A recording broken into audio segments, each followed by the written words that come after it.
Ready for a story? Today it's a little different.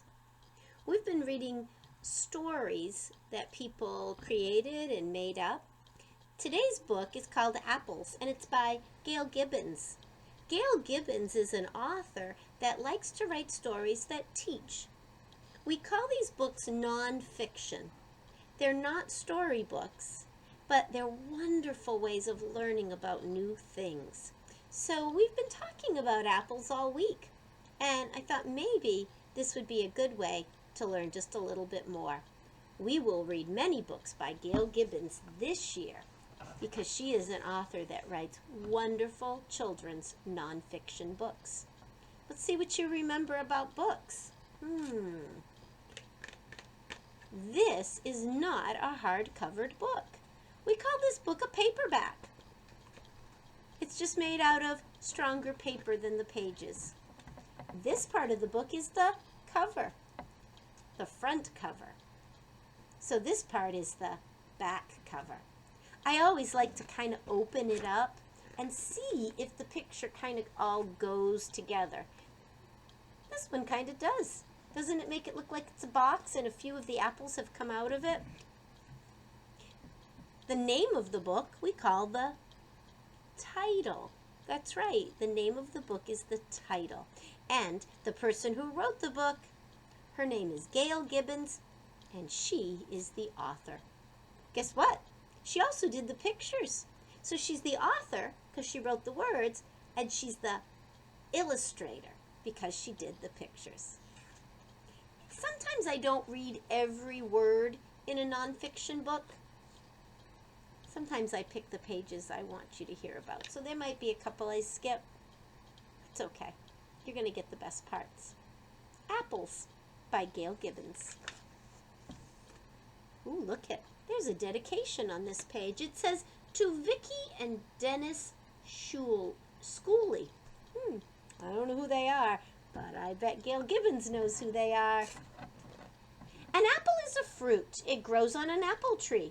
Apple trees grow in more parts of the world than any other fruit tree. They have been in existence for about 2 million years. See, she's teaching us things already. It's a fruit. It grows on a tree. They've been around a long time.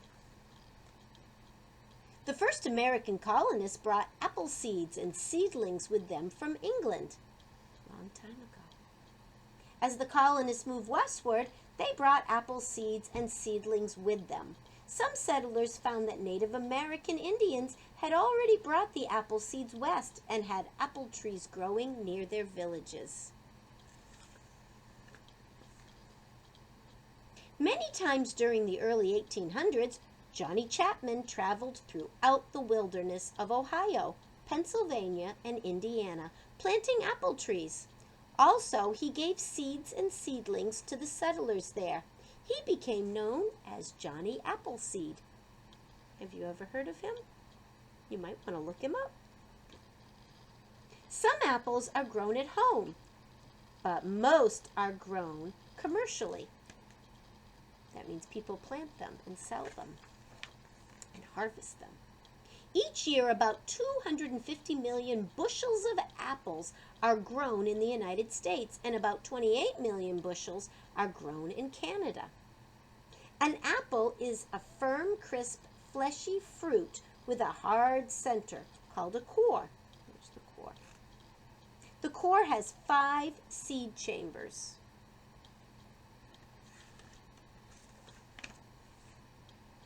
In the springtime, flowers called apple blossoms begin to bloom on the apple trees. Each blossom has to be pollinated in order for an apple to grow. The blossoms are usually pollinated by insects or by the wind. That means this bee is bringing the pollen to the different flowers. Sometimes we want bees to stay away, but if we didn't have bees, we wouldn't have apples. After a while, the blossoms begin to die and apples begin to grow. See, the blossom is gone, and it's right behind the flower that the apple is. Throughout the warm summer, the little apples grow bigger and bigger. During the late summer or early fall, that's what this is. September is late summer.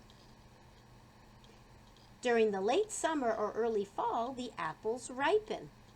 When the trees are loaded with ripe apples, it is harvest time. Workers pick the apples by hand. Some are shipped to stores. Some are used to make apple juice, apple cider and apple jelly, applesauce, and lots of other apple products. Some are sold in baskets at roadside stands. During the fall, it is fun to go apple picking. Also, there are country fairs. Awards are given to the best looking apples, the best tasting apple pies, and the most delicious applesauce. There is apple cider, too.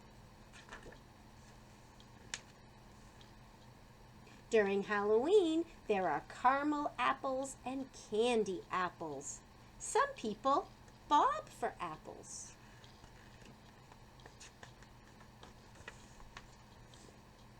When winter arrives, the apple tree branches become bare. The trees will become dormant until the next spring, kind of like they're sleeping. In the spring, the trees will produce a new crop of apples. And here is a page with all different kinds of apples. Rome Beauty, Macintosh, we have a lot of those around. Jonathan, Stayman, Red Delicious, Golden Delicious, York, Granny Smith. And here she's teaching us how to plant and care for an apple tree. Most apple trees grow to be about 20 feet tall. The soil around the trees should be fertilized. The pruning and fertilization helps produce lots of good apples. They're talking about making apple pie and apple cider.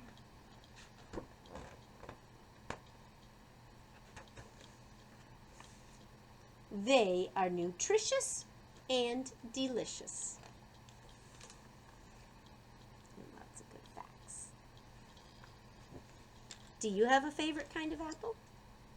Do you have a favorite way you like to eat apples?